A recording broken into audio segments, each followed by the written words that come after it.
Machiegni kendo nyako Ramogi Ajwang e chenro mar mine wacho. Kaluwore kod nonro ma Kenya National Bureau of Statistics notimo e higa mar 2019, piny Kenya nitiere kod kwana moheo 46,000 mar jogo madang'ni kata mag familia madang'ni e bombe kata street families. E chenro mar mine wacho otieno makawuono nyako Ramogi Ajwang atwak kod Donnah Okumu, jata chenro mano mar Undugu Society of Kenya, makuom higni 52 koro osebedo katimo tich mano mar reso kata mar rehabilitating street families e counties abich e pacho kae. Miya thuolo mar mondo mi arwake e twak otieno makawuono mar mondo mi onyiswa matut kotudore kod riwruok mano mar Undugu Society of Kenya. Oimore Donnah, iriyo nade otieno makawuono? Ambario makare machiegni e twak e chenro mar mine wacho otieno makawuono. Kinyalo mana nyisowa matin kotudore kod riwruok mano mar Undugu Society of Kenya, mana kaka wacho kanyo ni kuom higni 52 koro usebedo kutimo chenro mano mar reso anyuola kata street families ma nitiere counties mopogore opogore ma pacho kae. Mokwongo we ago erokamano kuom rwak makawuono. En yudo thuolo mondo wawach weche ma osechopo kuma oningo bedni wasetieko wacho. Kendo koro wa move hatua achiel mar yudo solution ni en yo mane mwanyalo konyo nyithindo, ojende kata gi jonyuol ma watiyo godo. Koro mana kaka iwacho, Undugu Society of Kenya osebedo higni 52. In fact, higa makawuono ni watan 52. Watiyo e counties abich. Wan Nairobi, wan Kajiado, wan Kilifi, wan Kisumu, wan Eldoret. To Nairobi ka e mwagurore nikech kae kuma nwachake wuoth. Koro Nairobi ka to kimanyo watibo yule wakuonde moko kaka Kibera, Mathare, Dandora, Yogi Dhurai, wane kuonde mopogore. To kidhi Kajiado, mane kuma wane gi shelter wa. Kaka ni wacho maber ni higni 52 gi. Wasebedo kwa tiyo e weche mopogore. Kendo wasebedo kwa konya anyuola e weche mopogore. But modong ma ngat mora muwoyo e wi Undugu bro paro ni wan gi 3 R's. 3 R's gi enango. Wa rescue, wa rehabilitate, kasto wa reintegrate. Matiende ni wuodhwa ok room kwa romo kodi to wa wuoyo kodi to wa intervene. Wuodhwa sudo kanga.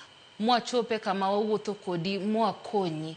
Ma wachop kuma inyalo bedo dhano kendo miduogi bed ng'at ma ka wang'iyo e anyuola to jiwacho ni ma nyathi ng'ani. To kanyo kwasechope to bedo ng'ato nyaka dok dala. To kok nyalre itimo nang'o? Watimo gimiluongo ni tracing, home visit, matin mwanyalo mwayud kuma kako nyalo ae madegolie street. To mana ka ng'adi matin, mana kiwacho ni thothne utiyo machiegni kod anyuola, obeda mago families kata mano ojende matindo kata youth ma udaka e bombe kata street families e counties mopogore opogore kata e counties abich mise wacho kanyo. To Donnah, ng'ato nyalo bedo ni penjore ni street families gi to uchopo irgi yo machalo nade. Nikech adiera king'iyo street families gi gin joma wanyalo wacho ni gin joma street kacha ema ging'iyo godo. Gin street kacha ema ging'iyo godo ma kata kidwa tero negi kony moro to in ng'ata ok inyal donjo kuomgi e yo mayot. Utime e yo machalo nade? Higni 52 wasetemo mwang'eyo gima timore nade manyalore. King'iyo Undugu kaka watiyo. Wan gi kikundi mar volunteers madongo mang'eny. To kikundi mag volunteers gi thothgi gin jok man wuotho godo e okang' mopogore opogore through rehabilitation processes.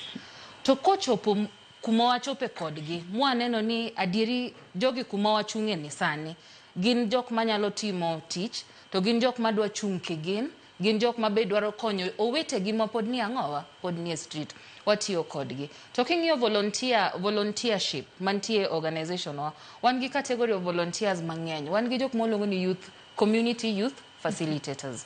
Mago are rehabilitated youths mar able to dok kendo e pap, wuoyo gi jogo mane ang'owa, mane streets. Nikech giwinjore, ging'eyo dak no kaka en, ging'eyo pek kuma nitie, ging'eyo yot kuma nitie.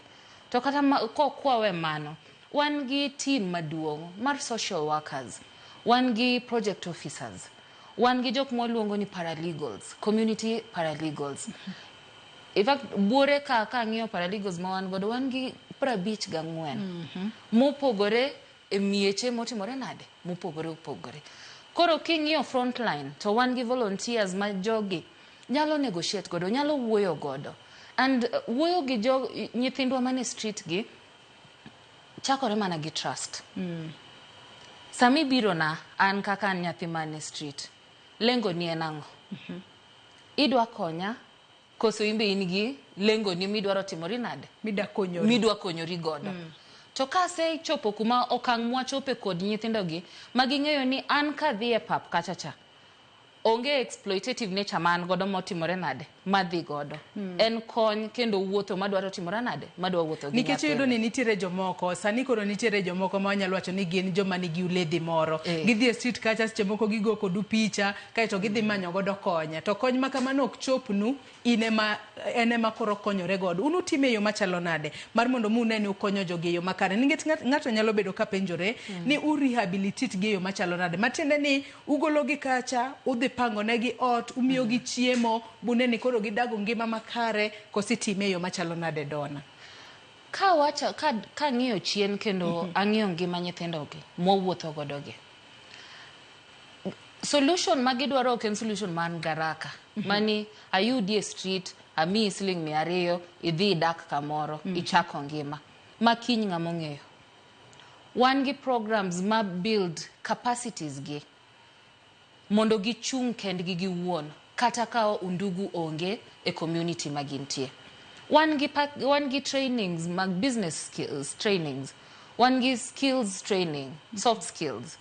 Watero gi through counseling sessions and mentorship and coaching. Wawuotho kodgi en atua katua ok en gik mwariknie ni kawuono wadhi e pap wayudo uwa ka watero uwe ot. Adieri ka ineno ng'ama timo kamano kony no en kony man garaka to en kony mok konya. Onya bedo short lived. En short lived. To wan prabich gariyo wang'eyo gima tiyo.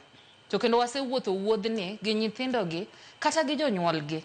Because ki wuotho gi nyathi ni oa kamoro doge. To kumoae ni joge nitie. Ki yudo jogi dongi wuotho kodgi kanyakla. Ka en chako ohala wan gi programs mag economic empowerment. Ma waluongo gi dho ngere ni VSLA ma konyo jonyuol matimore nade jonyuol nyithindo mwakonyogi. Koro nyathini kata kodok dala to janyuol be nigi gimoro matin momiyo nyathini ok chak dok e street menyo kata dak kata ringo nikech min gi kata janyuol ne nigi ang'owa nigi gimokelo ot manyalo kelo chiemo manyalo kelo kar dak manyalo kelo konyruok ne anyuola note. Koro ok focus mana ir nyathi wa focus on ecosystem note mondo koro kiko chop kamoro ni usupport nyathi janyuol odong kende usupport youth nyathi odong kende. Wang'iyo en ang'o ma contribute to momiyo sudo ka momiyo situation ni obedo kama. Tiwacho wach moro makare ahinya ni utemo ng'iyo ni en ang'o ma contribute to mata ang'o momiyo kelo gima mae. Ka nachako na wacho ni kaluwore kod nonro manotim kod KNBS nitiere kwan mohewo 46,000 mano nonro manotim e higa mar 2019 matiende ni sani nyalo bedo ni kwan makamano osemedore. Nyalo bedo ni ang'o makelo medruok mag street families momiyo seche moko nyathi kawo kata okang' mar wuok kata dala to koro wacho ni an to koro kadwa bedo dala ka we koro adhi adak e boma kacha meneno ka nyithindo mathoth dang'ni e kor bombe mopogore opogore. Donnah, mokwongo namba michiwo no osekadho kendo mang'eny. Adwa nyisi ni Nairobi ka kende king'iyo anecdotal data kata from Undugu as an organization namba no osekadho chon. Nyithindo gi medore piny maru kawuono kikwano nyithindo 30 kidok e base no kiny ibro yudo ka gitimore nade gimedore. Koro namba no ang'eyo ni oselokore gi higa kaka dhi. To gimomiyo nyithindo gi duogo e street kata giringe street en gimoro achiel. Nitie gik moko mang'eny ma contribute kaka poverty kaka unemployment. But yena wach magidho ngere the breakup of family system. Mano is gima duong' mose contribute to nyithindo dok e street, to nyithindo medruok e street, to nyithindo ng'eyo ni street ni kuma wanya timore nade wanya dake nikech mier osetimore nade osebedo osebedo matek ne nyithindo gi timore nade dakie. To kata nyathi mi wuotho godo mi konyo, mi cancel, mi mochopo kuma nyisi ni agombo dok dala. Kopo ni kumi duoke cha, gima nogole okitatua. An gadieri ni bang kata juma kata dwe ibro dogo yudo nyathino kanya. Gimo mi ona wacho ni ya karundugu okwatatu achiel. Watatu gima maaka angomo mi nyathini no the street. Neglect maybe. Achiwo mfano. Nen neglect mar janyuol or abuse. Or janyuol otho kwa mfano. To nyathini odong kich. Onge ng'ama timore nade. Kati wuoth gi nyathini wuoth marom nade. Kiduoke kuma janyuol manothoe onge ni. Dongi duoko nyathini sandruok. Koro nyaka imany ni ang'o mwanyalo konye godo zaidi mar duoke dala. Nikech dala tema ji te gombo doke. To undugu osedhi a step ahead. In a way that koro watiyo kata gi the approach of kinship ties. Koro wanya wuoyo kata nyaminu maduong'. Neru, wayau, dau. Ng'ama nya yie dak kodi. Manya keto ni kuma kidake to in gi kwe. Manya keto ni kuma kidake to in gi siso gi ilo mar dak. Mar dhi school kane in nyathi school. Mar manyo tich kane in kijana. Mami ongi mani dok kare. Kendo anyuola kumidake bende ni kaka chiel kuomgi. To mano sebedo ka konyo ahinya tich matimo. To kinde ma utimo tich ning'isa ni wadong' mana gi dakika matin kende. Wang'eni gotieno kamae wantiere kod thuolo matin mar twaka. Kata kamano e kinde ma utimo kamae mano mar mondo mi seche moko utem reso nyithindo ma kamagi.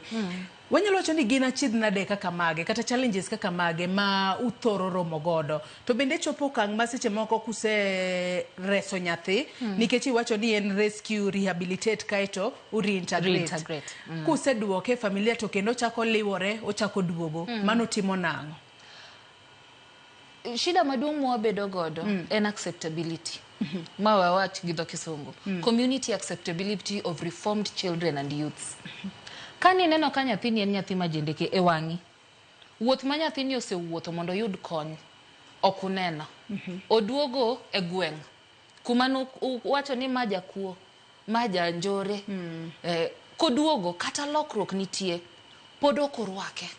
Nyathini duogo ir jok mano ningo timre nade. Orwake to kotimore nade. Okorwake.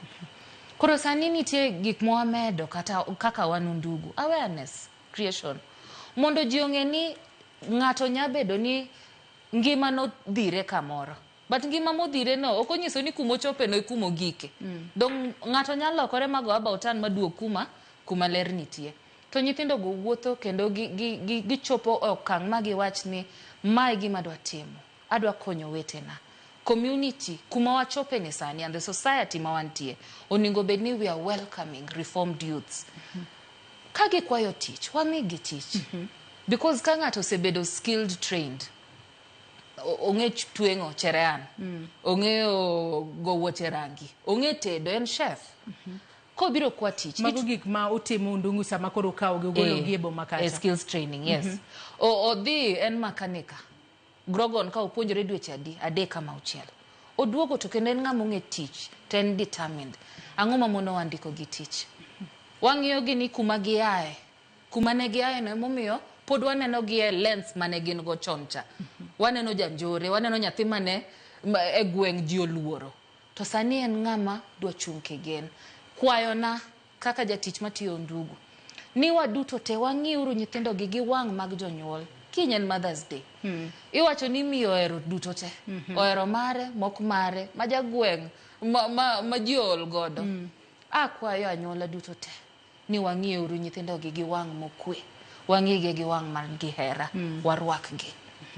Lokruok nyalore. Wachni mogik Donnah ka watieko kaito kinyalo kata nyisowa maybe any success story musebedo godo. Ng'at ma undugu osetayo ba ne ntiere street kacha. Maseche moko kata eno wuona nosewacho ni anto koro an mane street ka okare ka lokruok moro nyalo bedo. To seche moko noromo kodu bu loko ngimane masani ochung' kar kende minyalo kwane kind ji achiel ariyo adek mideo kata e anyuola.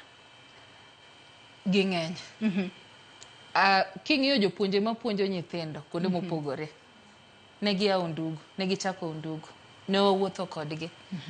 To story achiel machiegni gi chunya en nyaka achiel ma wuotho godo masani is an advocate of the High Court. From street to bedo miyo. En chingato gi nyithindo maler.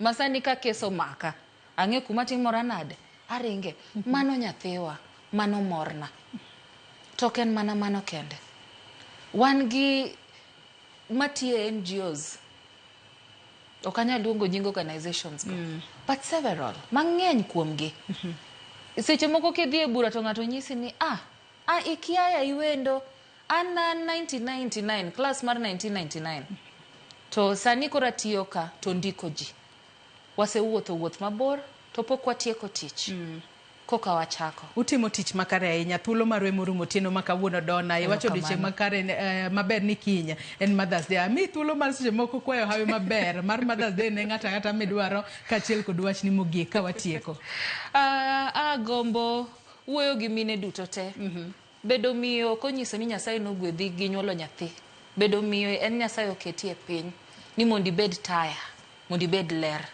e anyuola e kumidake made wabede mine duto te made Nyasaye mi waler ni wabede jogo maka piny ochopo ni ji te ng'iyo gi wang' mopogore to wan wang'iyo gi wang' mar hera ka wadhi Mother's Day on Sunday I wish mine te a happy Mother's Day and joge wa mwatiyo godo undugu Nyasaye madotelno.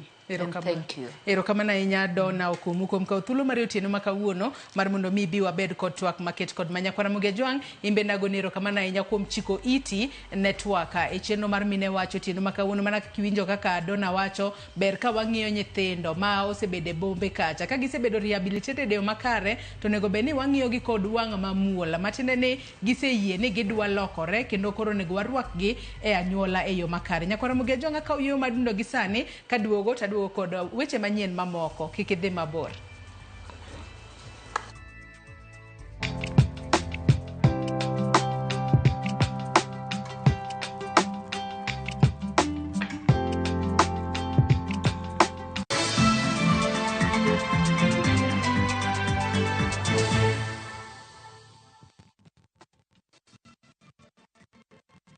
Join us for an unforgettable journey to the world's largest trade fair, the Canton Fair in Guangzhou, China, from 15th to 27th April. Explore thousands of products, meet global suppliers, and experience China's rich culture. Enjoy guided tours, shopping, and local experiences, all while discovering new business opportunities. Enjoy this and more in 9 nights and 10 days, starting from $2,450 per person sharing. Visit viewtravel.com or call and WhatsApp 0703